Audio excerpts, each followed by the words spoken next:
let's draw this honey bear. And to start, I just sketch in some lines with the 6B pencil. These are just rough lines with a small reference on the side to get an estimate of where to put what.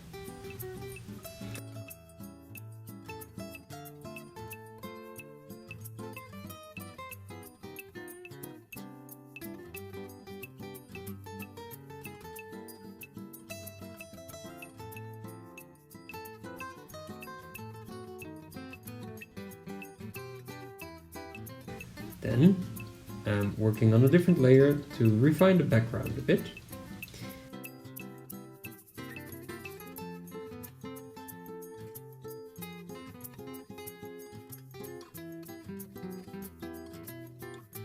And then we're going to block in with the flat brush under paint.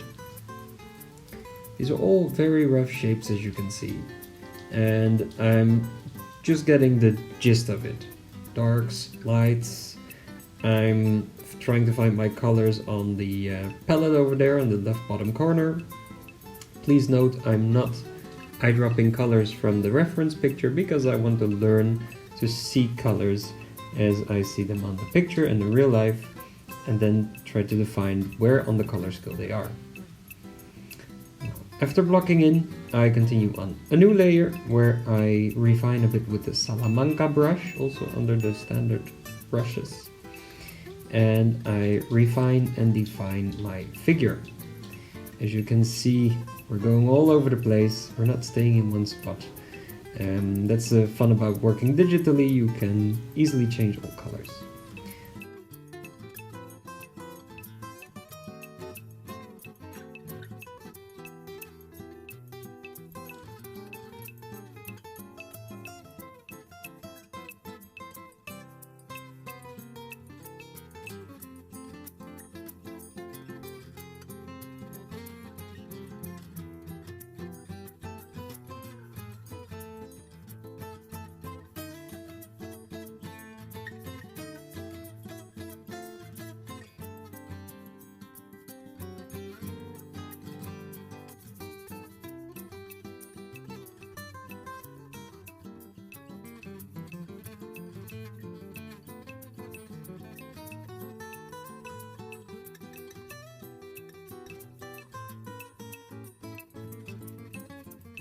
Now these eyes are creeping me out a bit, so later on you'll see me remove those black dots just to get a bit more calm feeling and not that creeped out vibe to it. And here we just continue refining, and this is by no means a finished piece. It's just practice in color, in light, and having fun.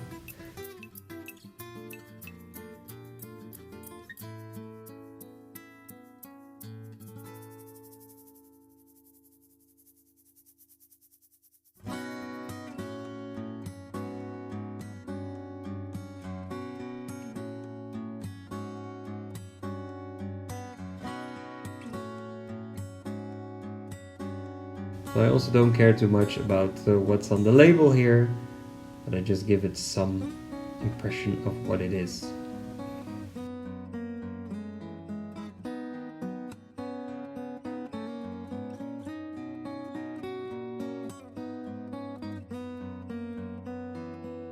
Continuing with the lemons, there's a lot of greens, yellows, etc. But as you can see, I do stay in the yellow range.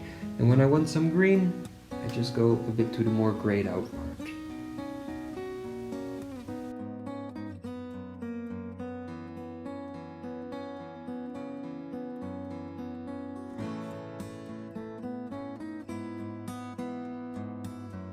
And refining the shadows. It's a very fun play of shadows, as you see as well. This is something you really notice when you start studying a piece like this. How do shadows react with each other and light fall?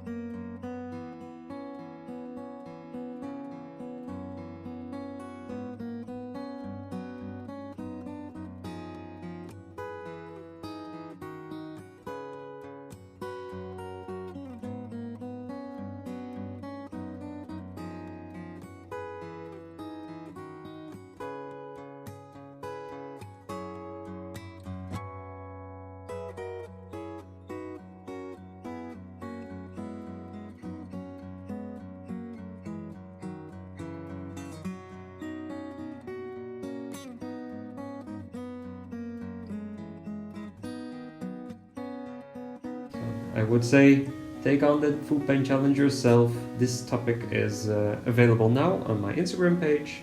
And have fun. Happy painting!